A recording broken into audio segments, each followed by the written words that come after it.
ایک بات جو قابل توجہ ہے جس پر میں آج خصوصی طور پر بات کرنا چاہ رہا ہوں وہ یہ ہے کہ نبی پاک صلی اللہ علیہ وسلم نے یہ بھی بتا دیا کہ ماں کا بڑا حق ہے، اور حضور نے یہ بھی بتا دیا کہ بیوی کا بھی حق ہے، جو تم نے خود کھانا ہے اسے کھلانا ہے، جو خود پہننا ہے اسے۔ اب مسئلہ پتہ کیا ہوتا ہے، بیوی کا مطالبہ ہے کہ تو سوائے میرے کسی کے نہیں سنے گا، وہ کہتی ہے کہ چونکہ میں آئی ہوں سارا کچھ چھوڑ کے، اب سوائے میرے تو کسی اور کی نہیں سنے گا۔ اماں کہتی ہے کہ چونکہ پیدا میں نے کیا ہے، پرورش میں نے کی ہے، جوان میں نے کیا تو حقوق میرے زیادہ ہیں۔ یہ حدیث اماں ضرور سنائے گی اگر اسے یاد ہوگی۔ اب اس کا نقصان یہ ہوتا ہے کہ اگر کسی عورت سے یہ پوچھا جائے کہ تو بتلا کہ بغیر ماں کے کوئی بچہ بڑا ہو سکتا تھا، تو اس نے پال پوس کے تجھے دیا ہے تو تجھے کیسے کہہ سکتی ہے کہ تو کسی اور کی نہ سن؟ اور اگر اماں سے بندہ کہے کہ تو خود ہی گئی تھی اس کو دیکھنے، تو ہی اس کو لائی ہے، اب کس طرح کر کے یہ ممکن ہو سکتا ہے کہ خاتون خانہ جو نکاح کر کے آئی ہے، جس کے حقوق کا تعین خود نبی پاک صلی اللہ علیہ وسلم نے فرمایا، اس کو حق نہ دیا جائے؟ ہمارے ہاں نقصان یہ ہوتا ہے، ایک آدمی کہتا ہے کہ وہ میری سنی جائے اور میرے علاوہ کسی دوسرے کی نہ سنی جائے، بالکل میری حد تک معاملہ رہے، آگے نہ بڑھے۔ میرے رسول پاک صلی اللہ تعالیٰ علیہ وآلہ وسلم کی خدمت عالی مرتبت میں جب ایک شخص نے عرض کی کہ حضور مجھ سے بڑا گناہ ہو گیا ہے تو میں کیا کروں، تو نبی پاک نے فرمایا جا کے اپنی اماں کی نوکری کر۔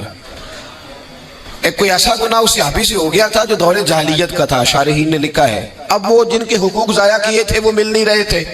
یا وہ دنیا سے جا چکے تھے، تو اس نے حال پوچھا کہ حضور اب کیا کروں، تو نبی پاک علیہ السلام نے فرمایا جا اپنی اماں کی نوکری کر، اللہ تیرے گناہ معاف کر دے گا۔ اس صحابی نے فوراً کہا حضور میری تو اماں پردہ کر گئی، میری اماں تو وصال کر گئی، تو حضور نے ایک نیا حق بیان فرمایا، محبوب نے فرمایا جا کے خالہ کی نوکری کر، اللہ تیرے گناہوں کو معاف فرما دے گا۔ اور فرمایا خالہ بھی مثل ماں کے ہوتی ہے، خالہ بھی مثل، تو جا کے تو حضور علیہ السلام نے تو خالہ کا حق بیان کر دیا، نبی پاک نے تو تعین کر دیا کہ تو نے نوکری کرنی ہے۔ اب اگر بیگم صاحبہ کو اعتراض ہو کہ تو خالہ کے گھر کیا لینے گیا تھا،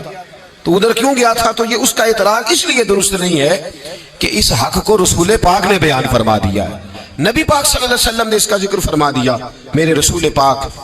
سید عالم صلی اللہ علیہ وسلم نے خود ارشاد فرمایا، ترمذی شریف کی حدیث ہے، نبی پاک کے نہ کسی چچا پر کسی نے اعتراض کیا،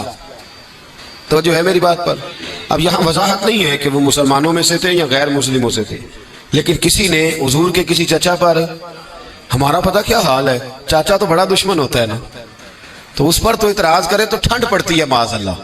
لوگ کہتے ہیں فٹافٹ کر دو جملے اور کہہ دے، چاچا تو شریک ہوتا ہے، روز ابا بتاتا ہے، اماں روز تبصرہ کرتی ہے کہ بڑا ظالم ہے۔ حضور کے چچا پر کسی نے اعتراض کیا، یہ ترمذی ہے، تو نبی پاک صلی اللہ علیہ وسلم نے فرمایا خبردار، اگر کسی نے میرے چچا کے بارے میں مجھے اذیت دی تو اس نے مجھے اذیت دی، اور فرمایا تمہیں پتہ نہیں چچا تو اس طرح ہوتا ہے جس طرح باپ ہوتا ہے، اس طرح ہوتا ہے جس طرح۔